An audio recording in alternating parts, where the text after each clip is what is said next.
Pinocchio की कहानी एक लकड़ी के पुतले के इर्द गिर्द घूमती है जो जादू से जिंदा हो जाता है। यह कहानी इटालियन लेखक कार्लो कोलोडी ने लिखी थी। एक बार की बात है कि एक गरीब बूढ़ा खिलौना बनाने वाला गेपेट्टो एक दिन एक अजीब लकड़ी का टुकड़ा पाता है जो इंसानी आवाजें निकालता है। उस लकड़ी का उपयोग करके वह एक पुतला बनाता है और उसका नाम पिनोकियो रखता है। गेपेट्टो पिनोकियो को अपने बेटे की तरह चाहता है। एक रात एक परी आती है और पिनोकियो को जिंदा कर देती है।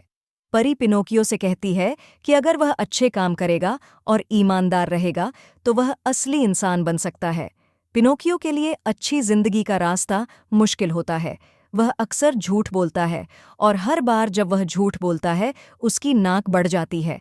इस दौरान पिनोकियो ने कई मुसीबतों का सामना किया, जैसे कि एक धोखेबाज खिलौना मास्टर के हाथों, एक भेड़िए और लोमड़ी से जो उसे धोखा देते हैं, और एक जादू के खेत में पैसा बोकर अमीर होने की कोशिश करता है, मगर हर बार वह मुसीबत में फंस जाता है।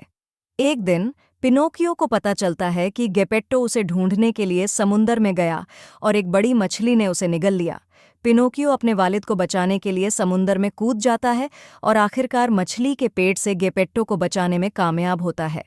अपनी बहादुरी और ईमानदारी की वजह से परी पिनोकियो को असली इंसान में तब्दील कर देती है। यूं पिनोकियो अपनी गलतियों से सबक सीखता है और अपने वालिद के साथ खुश जिंदगी गुजारने लगता है।